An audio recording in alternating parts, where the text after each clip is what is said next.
I want you to think for a minute. Imagine what this community would look like 18 years from tonight.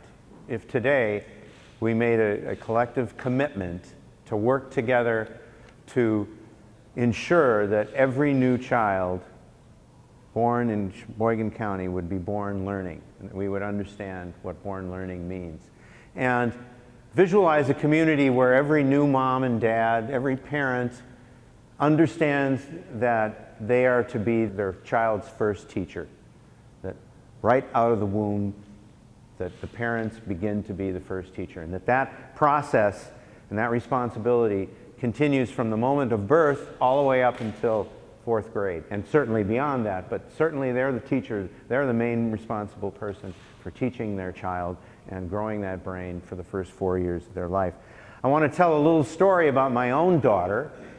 I'm not sure who that guy is, but my own daughter, Becca, was born in 1991, and when she was born, I was in the birthing room.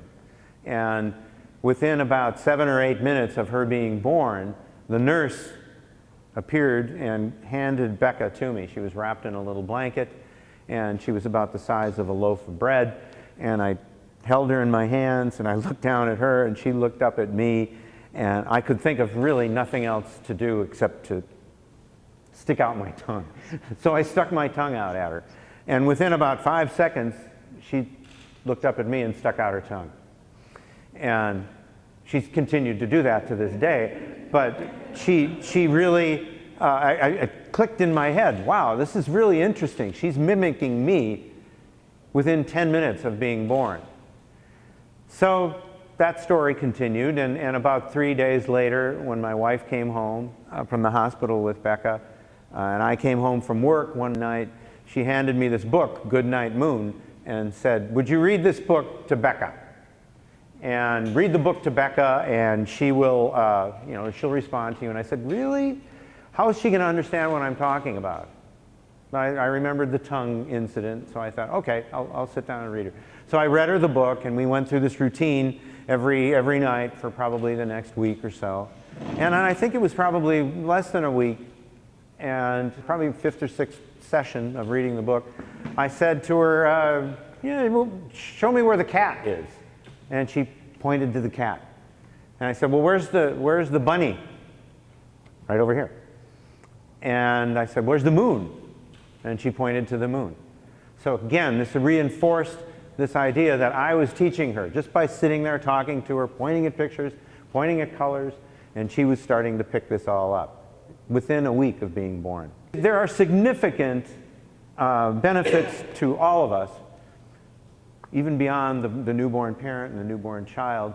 There are significant benefits to all of us for investing early in education, from birth until 4 years old. Reduced rates of child abuse and neglect, lower health care costs, that not only for those early years, but all the way through life, dramatically better results in school, and enhanced opportunities for employment and the ability to earn a decent income through one's life. Talk for just a minute about the idea of social movements. A social movement is basically, it's defined when a group addresses a specific community issue. They band together and they try to make a change for the long term. They try to make a sustainable change over time. In the beginning, these diverse groups working together, it's very difficult, it's very expensive, and the costs seem almost insurmountable, and so in the beginning it's very costly.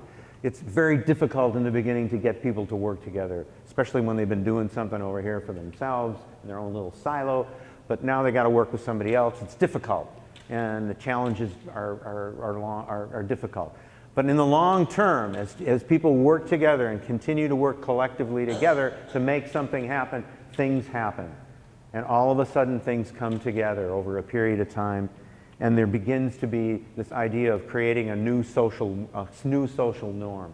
Things are just happening. This becomes the way we do things as a society. Suddenly there isn't any more big cost. There's no anxiety. There's not all this effort and angst that goes on. A couple of examples I wanted to talk about that I'm sure you can recognize. The idea of universal smoking, the universal smoking ban. Probably 50 years ago today, if we were all in this same room, half of us would be smoking. Who knows, I'd be up here maybe with a pipe or something. There would be a cloud of smoke hazed over the air. What happened? Groups of people began to think, well, this is not acceptable. We can't do this. You know, our clothing smells, all the results, the connection to cancer and disease. People began to realize that this is not a good thing. So small groups got together over here, and they got together over here, they got together in this state, they started doing lobbying. And it was very difficult work at first and very expensive. But over time, look what happened. Here we are 50 years later. Nobody's smoking in the room here. Nobody's smoking in the building at all. Nobody's in the restrooms. Probably aren't anybody outside. A social norm took place and continues to across the nation and across the world. Another one that's near and dear to me is when I was 3 years old and we had just moved to Sheboygan, my mother took me down to the shore of Lake Michigan, and I was walking around with my little pail and my shovel, and the waves were coming in, and I was playing around, and I suddenly kind of took off for the water. I thought, this is really cool. I've got to go down here. So I went down there, and my mom said, no, you can't do that. You can't go into the water. And I said, well, why not? And she said, well, over there, look at that sign. It says the water's polluted. Can't go in the water today because you might get sick. And I thought, my little 3-year-old brain thought, oh, wow, that's really bad. Here I'm only 3 years old, and this is a beautiful thing, and I can't go in it. Well, guess what happened? Small groups of people up and down the lake said, you know, this is unacceptable. Started doing little lobby groups, started working together. Again, very, very costly, difficult investment. Lots of anxiety, lots of sort of infighting, but here we are today. Sheboygan is the surfing capital of the Midwest. There are kite surfers, there are all kinds of surfers, there's salmon in the water, people go fishing, people jump in the water all the time. It becomes a social norm. There is really no more, very minimal cost. There's not people fighting about the idea that it needs to happen. So let's take a look at some of the issues that are facing Sheboygan County right now. Just a few of them off the top of my head. We did a summit last year, about a year ago tomorrow, about mental health at Blue Harbor. Over 300 people got together, and out of that came this idea that there was a real challenge in access to, coordination of, and education about mental health in the community. And everybody thought, this is a really severe challenge in our community. Suicide, teenage suicide most specifically. Third leading cause of death among teenagers in the country. Second leading cause of death in Wisconsin. And Sheboygan County is in the upper quadrant of the state. Severe problem. Alcohol. We all know about alcohol and the challenges of alcoholism. Drug addiction. You can't go very far in the community now without hearing about people who are overdosing from heroin and the addiction and the challenges that brings. Workforce development. I work with lots of corporations and running the annual campaign, and one thing I hear over and over again, lots of job openings, not enough skilled workers to fill the job openings. Last number I heard was 2,000 plus, and continuing challenge in the community. And then the one thing that probably underlies a lot of it is there an ever-increasing number of working poor who are struggling with food insecurity, with unstable housing, and even with homelessness. So what if we had a program or something that we could do in this community that could solve and even prevent some of these issues that I just talked about? Well, I say that we do have a program. It's the Parents as Teachers program that's located out of the Family Resource Center in Plymouth. We've been tracking this program. United Way has been investing in it. Lots of other people in the community have been investing in it for 15 to 20 years. There's lots of evidence that shows what happens when you invest early in a child's life. The Parents as Teachers program, basically what it is, it's trained, certified parent educators are invited into a newborn family's home, and they teach the parents how to nurture their children.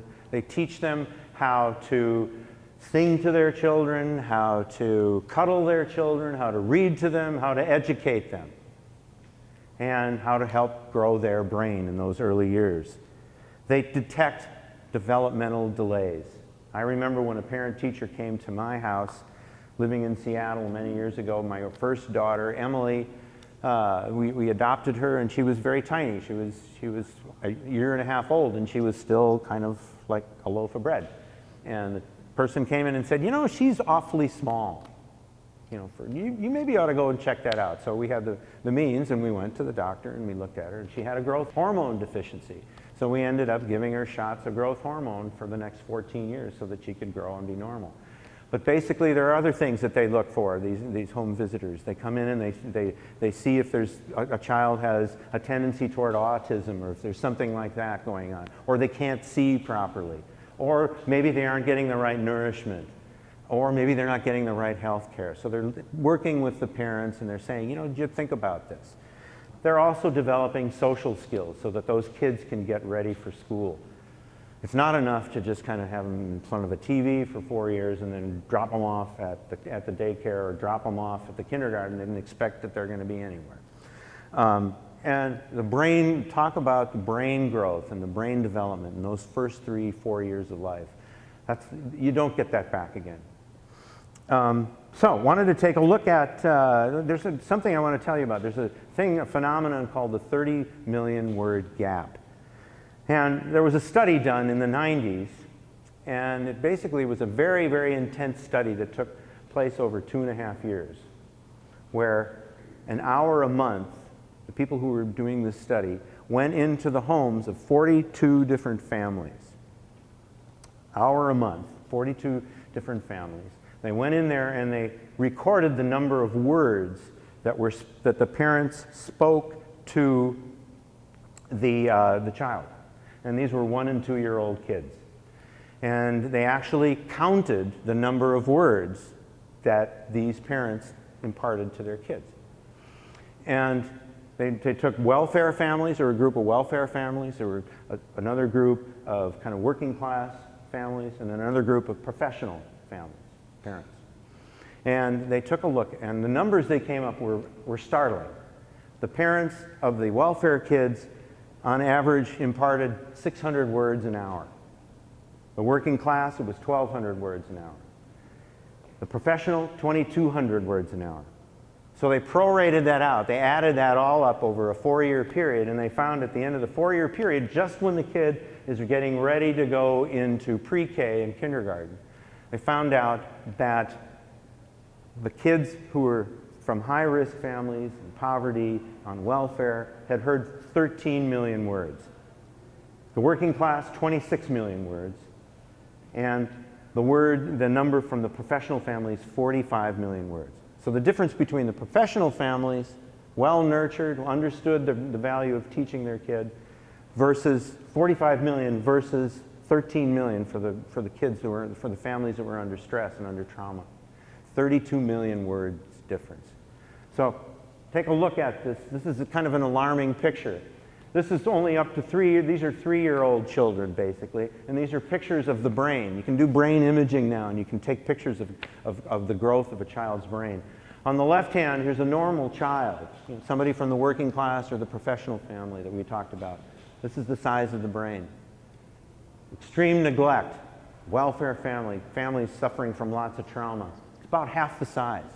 So just imagine a child showing up for kindergarten, somebody with extreme neglect and a brain like this trying to compete with somebody over here. They're behind immediately. There's a gap immediately happening. So I want to talk about 2 communities with which I'm familiar, and you're probably familiar with one of them. Talk about Seattle, Washington, where I came from, and Green Bay, Wisconsin. But before I do that, I want to talk, I mentioned in this idea of social movements, when we have diverse groups of people working together, coming together around a common agenda to try to get some big problem solved and create a social movement, a new social norm. It's the idea of collective impact. And collective impact, I think maybe a number of you have heard about it, but what it is basically, there's 5 different elements to a collective impact. One is a common agenda, where people agree to work on the same thing. Early learning, smoking, elimination, whatever it is, cleaning up the lake. Common agenda. The next thing is they have a shared measurement system. They all are looking at the same scorecard. Third one is that they have continuous communication. They're constantly meeting together. They're sharing ideas, they're getting together, they're communicating constantly. The fourth one is that they have mutually reinforcing activities. So they might all be doing different things. They might all have a different program that they're doing with their particular agency or with their particular company or whatever, but the activities that they are doing are all complementary to each other, and they keep track of that together. The last one is probably maybe the most important one, is it's a backbone agency. You need a backbone person or an organization to kind of keep all of these frogs in the wheelbarrow and keep that wheelbarrow moving down the same track and keeping it on track. So that whole concept. So the first one, King County, Washington, Seattle. Back in 2004, a number of businessmen from the high-tech industry, Microsoft, Amazon, Starbucks, Boeing, got together and they started, and they noticed an alarming number. On Redmond, on the campus of Redmond, 42,000 employees for Microsoft. 65% of the employees were working on visa. That meant they were coming from India, they were coming from Africa, they were coming from Eastern Europe, they were coming from China, everywhere but Seattle, Washington, and the Puget Sound areas. So they looked and said, why could this be? What's happening? So they looked at their high school graduation rates throughout the county, and they saw that they saw over a 10-year period they had dropped from the low 80% of people graduating on time, 80% down to the low 70s and into the upper 60s. Some neighborhoods, 50% of the kids were not graduating on time or at all. So they thought, well, why is this? So they looked at they went back and did the same thing. They took a look at the third grade reading levels, and they saw that the third grade reading levels and the rates of learning were going down dramatically. Some neighborhoods just off the charts. So they thought, well, why is this?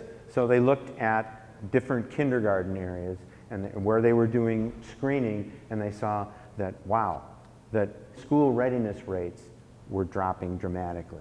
There were some places in immigrant neighborhoods, places of high isolation, high risk, vulnerable populations. 80% of the kids showing up for kindergarten and pre-K were deemed not ready to learn. So what they did is they found one program. They found one program in an agency in Seattle, very similar type of agency as the Family Resource Center in Plymouth. It's called the Atlantic Street Center in central Seattle.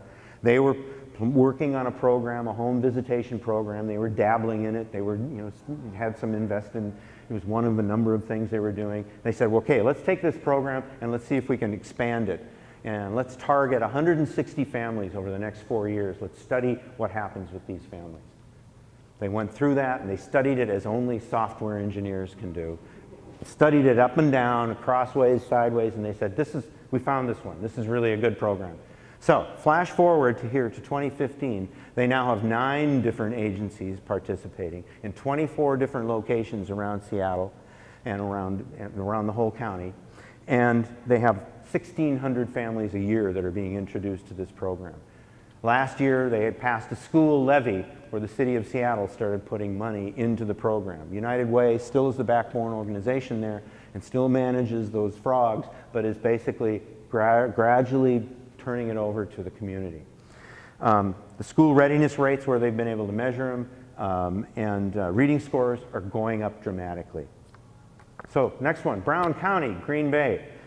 Right around the same time, 2005, they were starting to get lots of anecdotal information from daycare centers, from pre-K places, from kindergartens, that there was this huge gap between some kids and others.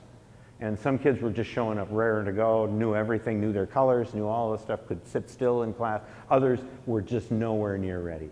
And it was becoming alarming to them. So what they did, the community said, okay, we're going to take one hospital and we're going to check for high risk to see we're going to check all the newborns that are born in this next coming year. We're going to just see how many of them are quote unquote at high risk. And what that means is basically that the family was under trauma. They're suffering from poverty, they're suffering from food insecurity, maybe high drug use, unemployment, all those things that go with poverty. And they took a look at that, and they studied like 3,500 kids born a year in Brown County. They noticed that 44% of them were coming out, leaving that hospital deemed at high risk. 1,500 kids out of 3,500, they extrapolated around the county. Said, we got a problem here, we got to do something. So the next year, 2006, 3 partners, United Way acting as the backbone organization, another organization called Healthy Families, and then Bellin Hospital pulled together and they agreed to study 200 kids. They're going to target 200 kids, 200 families to do home visitation and try to build a continuum for those families and those kids so that they could be ready and then they could grow. So that was 2006. Flash forward, 2015, there are now 40 different partners working together in this consortium. They call it the Community Partnership for Children. 40 different partners, and they're affecting 2,500 families a year that are being introduced to this. School readiness rates, where they can measure them, are going up. Same thing with reading scores, and they're starting to get some real traction. So what if Sheboygan County did something like this? Wow, we're thinking about that. We want to do it. We've got a thing called Born to Succeed, which basically is a partnership, starting out as a partnership between United Way of Sheboygan County and the Family Resource Center, and using the Parents as Teachers program is a great nugget program to start to build on. And the goal basically is to get all newborn children and first-time parents to have the opportunity to have a home visitation. So here's what's happening right now in the county. There's roughly about 1,200 people, 1,200 kids born every year in Sheboygan County. The Family Resource Center and the Parents as Teachers program, it has the capacity to handle about 115, and that's all around the county, all the 10 school districts. So our thought basically is that we are going to take this program, keep that 115 going, but go to a specific geographic area where it's kind of homogeneous, that we can pull the people together collectively so that they can work on this program, and we can maybe add 50 in one geographic area. And the next year maybe add 75. And then the next year maybe add 100. So we're thinking of Plymouth. And Plymouth right now has about 200 kids born a year. So we think that with the proper investment and the proper people working together collectively, that we can create the impact that in 2 or 3 years we can take to scale this program in Plymouth. Then what? Well, the next thing would be, well, let's try another school district. Let's go to Random Lake, or let's go to one of the school districts in Sheboygan County. So let's add some more partners. Let's try to grow this thing, take it to scale over a period of time.